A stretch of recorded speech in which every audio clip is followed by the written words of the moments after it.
এক একটা সময়ে সময় বড় দ্রুত বয়ে যায়। মনে হয় তার নাগাল পাওয়া দুষ্কর হয়ে উঠছে প্রতি মুহূর্তে। মানুষ তার সমস্ত শক্তি সঞ্চয় করে সময়ের নাগাল পাওয়ার চেষ্টা করে আসছে সেই আদি অনন্তকাল ধরে। কিন্তু সেই চেষ্টাগুলো বড় নিরর্থক হয়ে যায় এক এক সময়ে। সময় তখন খরস্রোতা নদী। মানুষের ওঠা পড়ার তোয়াক্কা না করে সে বয়ে চলতে চায়। যা কিছু সনাতন কালের, ব্যবহারে দীর্ণ, পুরনো, হলদেটে হয়ে আসছে, তাকে নিজের স্রোতে ফাটিয়ে এগিয়ে যায় সে।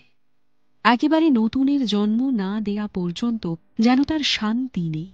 সেই নতুন তার পথেই জন্মায়, লালিত হয়, বদলে দেয় মানুষের বাঁচা মরার হিসেব। তারপর বোধহয় সময়ের স্রোত খানিকটা স্তিমিত হয়ে আসে। তার সেই অপহৃত গতি মানুষকে একটু রেহাই দেয়, সময় দেয় মানিয়ে নেওয়ার। নতুনের সঙ্গে মানুষের বোঝাপড়া গড়ে ওঠে আবার। আমাদের গল্পের সময়টায় ওই সময়ের স্রোত পাহাড়ি নদীর মতো বয়ে চলেছিল।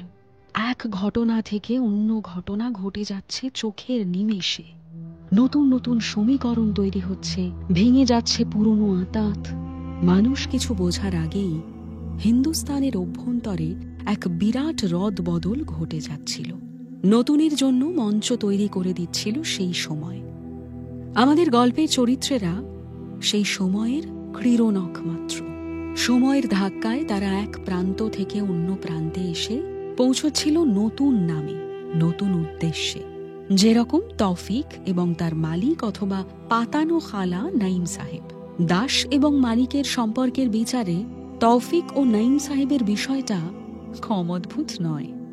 তবে এরকম ব্যতিক্রম যে ভারতের ইতিহাসে একেবারে ছিল না তা কিন্তু নয়। অনেকেই তার খরিদ করা দাসকে লিখিয়ে পড়িয়ে তলোয়ার চালানো শিখিয়ে শাহজাদা বানিয়েছিলেন, বা অন্তত ভদ্র সমাজের যোগ্য করে তুলেছিলেন। তবে এই গতে বাঁধা ব্যতিক্রমের থেকেও তৌফিক ও নঈম সাহেবের বিষয়টা খানিকটা আলাদা খাতে বইছিল। মুর্শিদাবাদ এসে এক মক্তবে তৌফিকের পড়াশোনা শুরু হল। কদিন আগেই দেশ উজিয়ে এত দূর এসে আবার দ্বিতীয়বার পালকি করে বেরিয়ে পড়তে তৌফিকের খানিকটা যে অবাক লাগেনি তা নয়। তবে সে ততদিনে এক আশ্চর্য রকম ব্যক্তিত্ব তৈরি করার চেষ্টা করছে নিজের মধ্যে। নিজের যাবতীয় সংশয়, সমস্যা, জিজ্ঞাসাগুলোকে তৌফিক নিজের ভেতরেই রাখত। একান্তে নিজের সাথে কথোপকথনের মাধ্যমে তার নিষ্পত্তি করার চেষ্টা করত। অন্যদিকে নাইম সাহেবের সঙ্গে তার সম্পর্ক ততদিনে বেশ সুমধুর হয়ে উঠেছে, কিন্তু তার বেশিরভাগটাই বাইরে থেকে, অন্তত তৌফিকের তরফ থেকে। বাপ মরা ছেলেটাকে যথার্থভাবে উদ্ধার করেছিলেন নাইম সাহেব। সেজন্য তৌফিক তার কাছে রোজই মনে মনে কৃতজ্ঞতা স্বীকার করত। কিন্তু সেই উদ্ধার কার্যের মাঝখানে একথলি মোহর চকচক করত। তৌফিক ওই দিন টাকা দিয়ে তাকে কিনে নেওয়ার ঘটনাটা কিছুতেই হজম করতে পারত না। নাইম সাহেবকে খালা বলে ডাকতে গেলেও তার ওই টাকার কথাটা মনে আসত। ইনসানের দাম কি টাকা পয়সায় হতে পারে? তৌফিক জানে যে ওই দিন ওই টাকার থলি না থাকলে তার কোনো নিশ্চয়তা থাকত না। সে আদৌ বেঁচে থাকত কিনা সন্দেহ। তবু এত কিছু বোঝার পরেও এইটুকু আবডাল থেকেই গিয়েছিল তৌফিকের। নাইম সাহেবকে একটা পর্যায় পর্যন্ত সে নিজের মালিক বলেই মনে করত। এমন একজন মালিক যে না চাইতেই তার কাছে অনেক সুযোগের একটা ডালা খুলে দিয়েছে। সবাই এই সুযোগ পায় না। এই কঠিন সময়ে সেই সুযোগটুকুর সৎ ব্যবহার না করতে পারলে তৌফিকেরই ক্ষতি। মুর্শিদাবাদে আসা নিয়ে সে একটা প্রশ্নও করেনি নাইম সাহেবকে। শুধু ঢাকা থেকে চলে আসার দিন একবার নাসিব চাচার সামনে দাঁড়িয়েছিল। তৌফিকের এই অপ্রয়োজনীয় বন্ধুত্বগুলো ওকে বড় তাড়া করে বেড়ায়। ঢাকায় এই একটা লোকের সঙ্গেই তার ভাব হয়েছিল। সেই ভাব এমন যে নাসিব ওকে দোস্ত বলে সম্বোধন করত শেষ দিকে। দোস্ত, তুমি কিন্তু অনেক বড় জায়গায় যাচ্ছ। ওখানে যতটুকু শিখতে পারবে সবটা একেবারে আপন করে নেবে। আর মাঝে মধ্যে নাইম সাহেবের কাছে বায়না করে এখানে এসো, কেমন? তোমায় ছাড়া বড় সোনা লাগবে চারপাশটা। ওদের চলে আসার দিন নাসিব তৌফিকের কাঁধ ধরে বলেছিল। এই কথাটা শুনে যে কারোর চোখে জল আসবে। তৌফিক তো সেখানে একটা বাচ্চা ছেলে, ওর ভেতরটা ভীষণভাবে দুমড়ে মুচড়ে যাচ্ছিল এই কথা শুনে। ছেড়ে আসা যে কি ভয়ঙ্কর কষ্টের জিনিস তা তৌফিক খুব ভালো করে জানে। তবু তার চোখ ভিজল না। আসলে তৌফিক এরকম বিদায় বার্তা আগেও বেরিয়ে এসেছে, সেটা চরিত্রে আরো অনেক বেশি বিভৎস ছিল।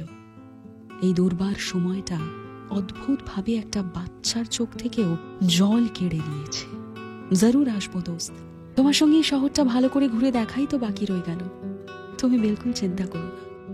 তৌফিক জানতো এগুলো মিথ্যে কথা, এরকম কথা তার আব্বাও তাকে বলতো। এই পৃথিবীতে দুজন বিছড়ে যাওয়া মানুষের দেখা ততক্ষণ সম্ভব নয় যতক্ষণ না কিসমত চাইছে। আর কিসমত তৌফিকের জন্য খুব অন্যরকম কিছু ভেবে রেখেছিল। তার নাগাল এই ছোটখাটো আলাপ, বন্ধুতা, সম্পর্ক আর চোখের জলের থেকে অনেকটা উপরে।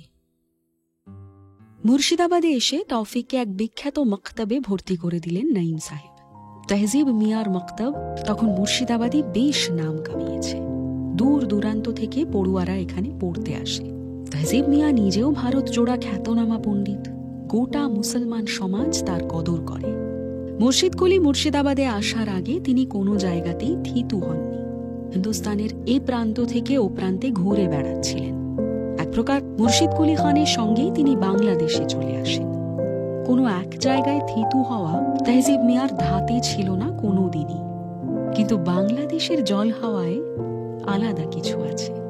মানুষকে সে বড় আপন করে নিতে জানে, এবং এই আপন করে নেওয়ার ক্ষেত্রে সে কোনো রকম বাছ বিচার করে না।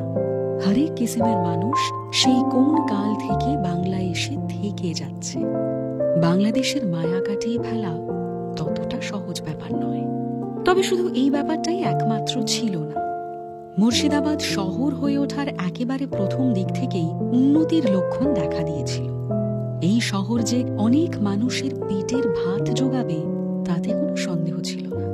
আরো অনেক রকম পেশার মানুষের মতো তেহজিব মিয়াও এই সম্ভাবনাটা দেখতে পেয়েছিলেন। একটা শহর গড়ে উঠতে, তার যথার্থ শাসন ব্যবস্থা গড়ে উঠতে পড়াশুনোর বড় প্রয়োজন। পড়াশুনো শিখে বুদ্ধিমান ছেলেরা প্রশাসনের বিভিন্ন কাজে নবাবের বিশ্বাসযোগ্য কর্মচারী হয়ে কাজ করবে। এই ছবিটা যে কোনো সফল প্রশাসনের ভিত্তি। অন্যান্য সময়ে এই দিকটা ততটা গুরুত্ব পায় না। যুদ্ধ, যুদ্ধের কৌশল, ধনরত্নের সম্ভার, বাদশার চরিত্র, এই সবের বিচারেই একটা রাজত্বের সাফল্যের হিসেব মাপা হয়। কিন্তু শিক্ষিত আমলারা না থাকলে একটা নবাবই একেবারে অচল। সে খাজনা আদায় করাই হোক অথবা নবাবীর আইন শৃঙ্খল বজায় রাখাই হোক না কেন। তেহজিব মিয়ার মক্তবে দিব্যি পড়াশোনা শুরু করেছিল তৌফিক। মক্তবের বিষয়টা 1700 সালের বাংলায় একটু অন্যরকম ছিল। আমাদের আজকালকার ধারণার সঙ্গে তা সহজে মিলবে না। মক্তব ছিল মূলত ফার্সি শেখার জায়গা। দীর্ঘদিন ধরে ইসলামী দুনিয়ায় আরবিকে পেছনে ফেলে ভাষা হিসেবে ফার্সি এগিয়ে এসেছিল। দরবারের কাজকর্মে কলকে পেতে হলে ফার্সি শেখা একেবারে আবশ্যক। মক্তবে মূলত ফার্সি ভাষা শেখানো হয়, সেই জন্য এই মক্তব শিক্ষার এতটা কদর।